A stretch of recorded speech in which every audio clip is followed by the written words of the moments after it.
Hey guys, in this video I am going to show you that how to fix the bonus challenge is not working in the Warzone 2. So I will show you the 3 methods to solve this error. I hope one of them will work for you. In our first method, you need to open your run box by pressing Window plus R at once. Then search here for percentage local app data percentage and then click OK. And here you have to just search for the temp folder. Double click to open this folder.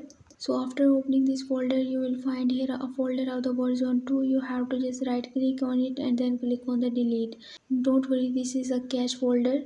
So after completing this process, you have to just right click on your recycle bin and then click on the empty recycle bin. So doing so, you have to just restart your Warzone 2 and this time your problem will be fixed.